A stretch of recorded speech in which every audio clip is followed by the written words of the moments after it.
Bismillahirrahmanirrahim. Assalamualaikum warahmatullahi wabarakatuh. Pagi ini kita masih belajar melanjutkan tentang berselawat kepada Rasulullah Sallallahu Alaihi Wasallam. Bicara tentang filosofi, makna, sejarah barangkali, terus ayat-ayat, hadis-hadis yang berkaitan dengan salawat, dan tentu saja yang insya Allah juga kita bicara tentang fadilah, kekuatan, kelebihan berselawat. Pemirsa yang dirahmati Allah, saya menggunakan cara berpikir sederhana bahwa dengan berselawat itu doa seseorang akan dikabulkan oleh Allah Subhanahu wa taala. Dalam satu kesempatan saya bercerita dari cerita yang saya dapatkan dari kejadian sehari-hari. Ada seorang tukang nasi uduk kepengen rumah yang di depan dia punya warung.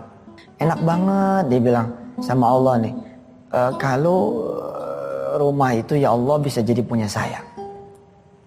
Yang membedakan antara dia dengan yang lain adalah yang lain hanya kepengen saja, tapi si tukang nasi uduk ini menyampaikan keinginannya itu kepada Allah sehingga menjadi ibadah dan menjadi doa. Hingga pada suatu saat dia kemudian melihat rumah itu, berdoa kepada Allah dengan diiringi berselawat kepada Rasulullah. Jadi asal bukan nasi uduk tuh dia liatin rumah itu, Allahumma sholli ala Muhammad wa ala ali Muhammad. Ya Allah, enak banget kalau bisa kebeli rumah tuh. Ditutup sama salawat, Allahumma sholli ala sayyidina Muhammad wa ala ali sayyidina Muhammad. Ya. Kemudian dia berselawat lagi kepada Rasulullah ketika dia tutup dan berdoa kepada Rasulullah, lalu kemudian tiap hari dilakukan itu. Tiap hari dia lakukan, kemudian berselawat kepada Rasulullah SAW sambil kemudian berdoa agar rumah yang di depan dia punya nasi uduk itu jadi milik dia. Tahu saudara apa yang terjadi? Seminggu kemudian rumah itu disolawatin. Alhamdulillah ada tulisan dijual. Ya, kita kesini sebentar yuk. Nanti kita akan bahas ini ya. Wa makanallahu liyu'adzibahum wa anta fihim. Surahnya Al-Anfal ayat 33.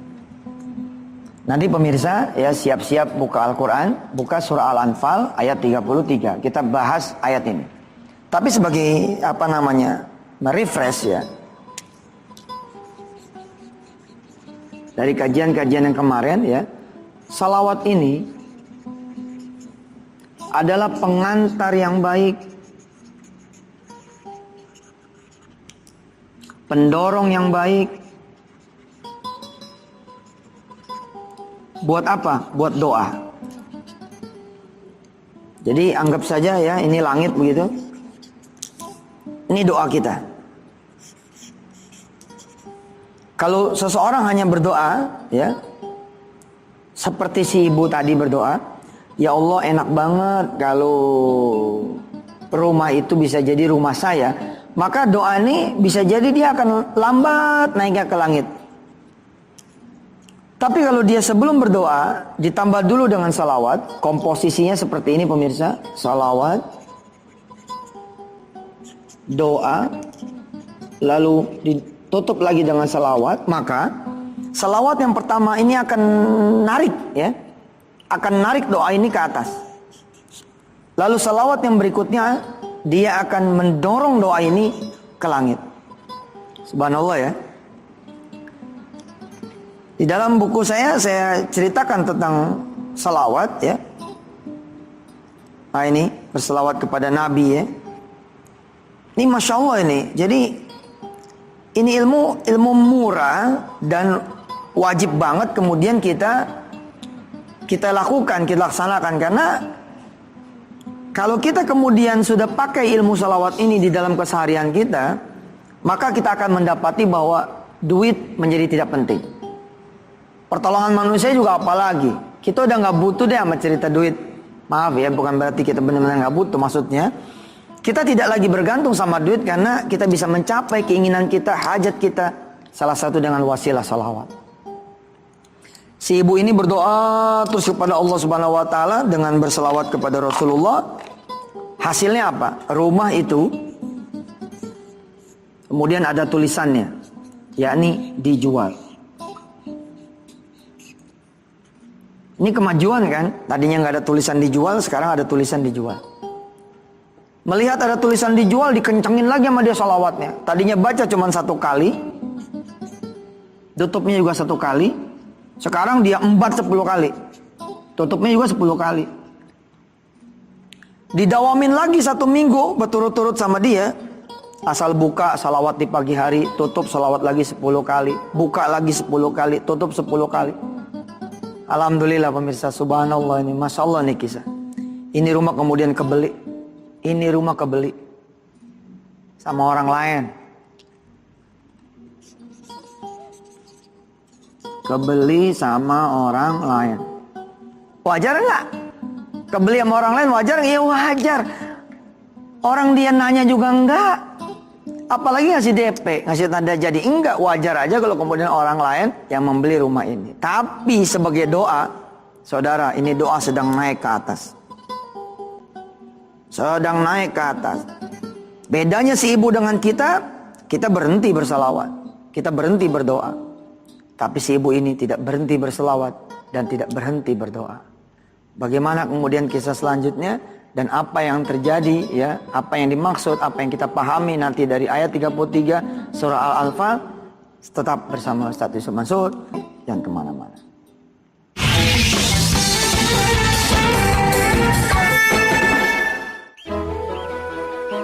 Bismillahirrahmanirrahim. Assalamualaikum warahmatullahi wabarakatuh. Alhamdulillah ada kawan ya jual tanah ke saya dengan izin Allah 156 hektar 10.000 per meter. Tempat ini mau kita bikin menjadi sebaik-baiknya tempat. Jadi kita bikin pesantren agro, pesantren peternakan ya, peternakan sapi, kambing, peternakan ikan, persawahan, perkebunan, taro jati. Nah, saya mengajak semua kawan-kawan untuk kemudian bersedekah. Yuk kita sedekah nih 10.000 per meter. Nah ini tanah kita ini letaknya di Panimbang namanya ya, di daerah Pandeglang. Kita bisa menjadi bukan saja saksi sejarah tapi pelaku sejarah bahwa ada tanah-tanah di bumi Indonesia yang kita selamatkan. Mudah-mudahan Allah SWT memberikan berkah buat kita semua. Assalamualaikum warahmatullahi wabarakatuh.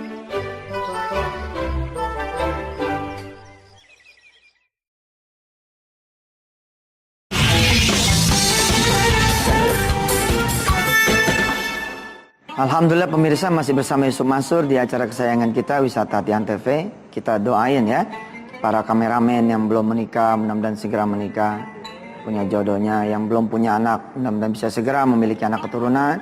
Yang soleh-soleha, kameramen yang tidak kelihatan mukanya karena memang apa ya, invisible man ya, manusia nggak kelihatan, tapi hasil produksi mereka atas izin Allah dan para apa namanya teman-teman yang ada di studio, mereka lah yang senantiasa berjasa atas izin Allah membuat saya bisa ketemu dengan saudara-saudara pemirsa semua setanah air.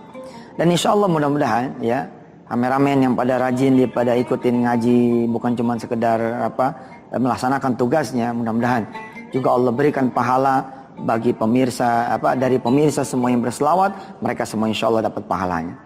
Juga buat seluruh stakeholder dari mulai dari atas sampai yang paling bawahnya, mudah-mudahan lah setiap kali pemirsa kemudian berselawat, mereka pun dapat pahalanya. Baik, kita terusin. Si ibu ini kemudian berbeda dengan kita. Kita ketika satu barang itu sudah tidak lagi bisa kita miliki, kita berhenti berdoa. Apa yang terjadi dengan si ibu ini? Dia terus berdoa. Dia terus berselawat pada Rasulullah. Jadi udah jadi pakaian gitu loh. Ya, buka solawat, tutup solawat. Buka nasi uduk, solawat, tutup solawat. Sambil ngeliatin tuh rumah. Alhamdulillah. Kemudian rumah itu dijual kembali. Dan dibeli lagi sama orang lain. Pembeli yang keempat adalah anaknya. Dan gratis. Nggak pakai bayar. Emang begitu tuh. Ada orang tua yang melaksanakan riyadhah, ya rajin amalan ini, amalan itu. Ke orang tuanya nggak dapet, tapi ke anaknya netes gitu. Ada orang ya teman-teman mahasiswa kita barangkali atau mahasiswa Anda semua yang kelihatannya nggak pernah sholat ketika dia kuliah, ya nggak ada ibadahnya deh. Tapi begitu dia lulus, dia langsung kerja. Kenapa bisa begitu? Sebenarnya mah dia kelimpahan amal soleh dari ayah ibunya. Kalau dari sisi dia nggak ada rezekinya, tapi dari sisi orang tuanya ada rezekinya. Nah ini dia. Si tukang nasi uduk ini beriadoh dengan amalan salawat. Alhamdulillah pembeli keempat adalah anaknya dan tidak pakai duit alias gratis. Apa pasal? Karena pembeli yang keempat menikahi anaknya ini, ya, jadilah dia kemudian pemilik rumah ini. Subhanallah. Nah, inilah yang kita pelajari dari minggu kemarin. Insya Allah juga selama seminggu ini, kalau masih ada yang bisa kita pelajari, kita tambahin lagi di minggu depan. Insya Allah nggak ada ruginya. Ini sholawat, masya Allah, masya Allah. Ente punya bini cerewet, udah tungguin dia tidur, tungguin dia tidur. Begitu dia tidur, ambil wudhu dengan tangan yang masih basah sama wudhu, keringin dikit, jangan sampai basah banget. Keringin, terus pegang bibir istri ente, sak, pegang. Salawatin, Allahumma sholli ala Muhammad wa ala ali Muhammad. Ya Allah, nih bibir masya Allah, ampun ya Allah, cerewetnya nggak kira-kira. Udah gitu suka ngomongin orang, udah terus ya. Insya Allah digigit bini loh. Nah, ngomongin gua loh. Ente tungguin tidur, kalau nggak tidur bini repot. Ustadz, emangnya penting tuh megang-megang begitu? Loh, ini persoalan visualisasi saudara, persoalan imajinasi, ya, insya Allah. Nah, sambil kita cicil fadilah-fadilah salawat yang model kayak begini, kita membahas surah Al-Anfal ayat 33. Saudara-saudara, dengan Quran di tangan saudara, mari kita ngaji bersama-sama. A'udzubillahi minasyaitonirrajim. Ayo. Wa ma kana Allahu, ayo, liyu'adzibahum wa anta fihim. Allah tidak akan mengazab kalian semua. Allah tidak akan mengazab mereka yang berdosa. Allah tidak akan mengazab mereka yang lalai. Allah tidak akan mengazab mereka semua yang kemudian berbuat salah, berbuat maksiat. Wa anta fihim, selama kemudian engkau wahai Rasulullah ada di antara mereka. Kalau saudara pemirsa sedang megang Al-Quranul Karimnya, nanti ada ayat lanjutan dari ayat potongan ini, yakni wa ma kana Allahu mu'adzibahum wa hum yastaghfirun. Ya. Dan Allah tidak akan juga mengazab mereka sepanjang mereka mau beristighfar kepada Allah Subhanahu wa taala. Insyaallah kita akan lanjutkan setelah yang mau lewat berikut ini.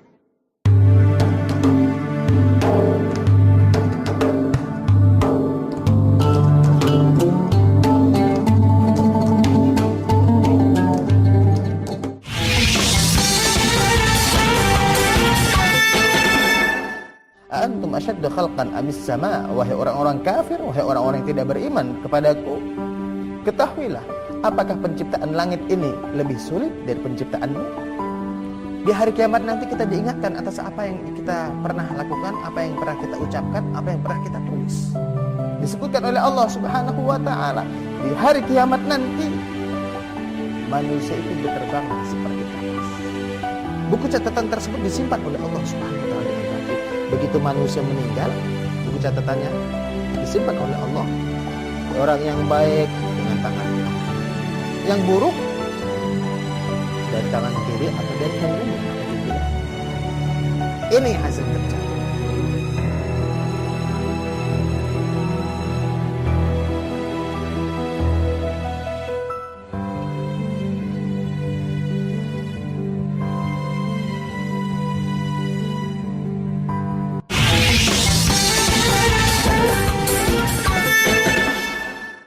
Alhamdulillah, selamat kembali ke acara kita semua. Di dalam buku Berpikir Besar Bertindak Besar yang saya tulis ini, saya memberitahu kepada diri saya pribadi bahwa di antara kekuatan sholawat adalah bisa menahan azab Allah yang mestinya turun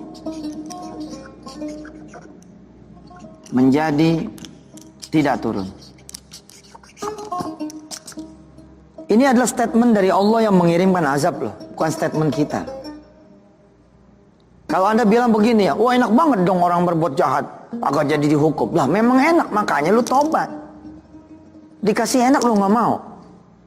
Enak banget dong dia, udah waktunya kena AIDS malah jadi gak kena gara-gara dia berselawat kepada Rasulullah, dia cinta sama Rasulullah, dia mau memohon ampun. Ya memang enak, makanya tobat. tentu ayat ini tidak akan berlaku sama sekali kalau ajal itu nyampe. Siapa yang kemudian bisa berselawat pada Rasulullah? Tentu orang yang masih hidup. Kalau udah pada mati berselawat, lo kabur orang yang di atas kubur.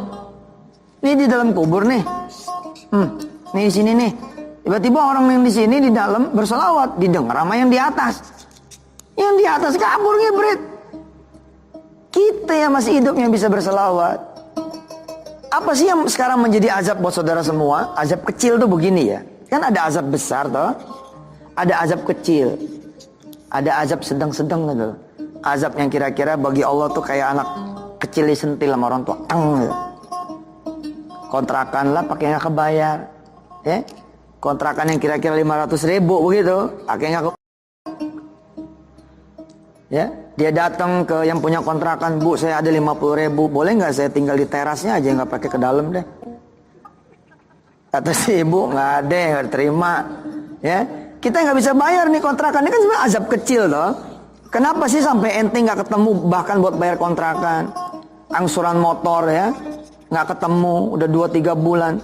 Saudara tuh harusnya mikir, kenapa yang punya rezeki nggak mau ngasih ente rezeki? Begitu saudara bermuhasabah ternyata ketemu di kontrakan ente kerjaan ngegibah melulu, di kontrakan ada 1-2 barang haram, ya, goncengan sama perempuan yang belum halal dinikahi. Ini kan nggak bener ini. Allah ngasih, ya Allah ngasih motor bukan dipakai buat ibadah. Kalau saudara emang mau benar-benar pergi terpaksa pergi sama kekasih sama pacar, ikutin saran saya. Nih, bawa ini nih. Ya, buat triplek. Nanti nanya tuh si emasnya tuh. Kenapa dek buat triplek? Iya, biar kalau ngerem kita nggak kena. Ya, jadi di tengah-tengah tuh, di tengah-tengah boncengan taruh triplek situ, digrek gitu. Paham? Iya. Terus apalagi supaya aman kalau mau pergi-pergian sama pacar naik motor, supaya motor ini nggak disita sama Allah. Itu kalau macam-macam motor disita loh. Ya, bawa sarung tinju. Ya. Jadi nggak ada pegangan dah tuh, ente soalnya pakai sarung tinju ya kan, ya, triplek dan sarung tinju ini pasang di hati ente, insya Allah selamat. Emang nggak boleh Ustaz pacaran? Bukannya nggak boleh sih sebenarnya, ya, dilarang, bukan nggak boleh, larang. Ya. Paham tuh? Wa ma kana Allahu liyu'adzibahum wa anta fihim. Anda punya apa lagi? Punya rumah, ya, ente agunin ke bank, oke? Kemudian buat usaha, usahanya bangkrut. Begitu bangkrut dikasih surat sama bank, kalau tidak bayar dalam waktu tenggat sekian hari, maka rumah ini akan dipasang pelang, disita. Lah ini kan azab kecil toh. Ente muhasabah, kenapa? Oh subhanallah, iya juga ya. Pantes saya punya usaha jadi hancur ketika usaha sholat pada nggak beres. Sholat asar dia 5:30. Sholat isya udah mepet subuh. Puasa Senin Kemis dia jarang.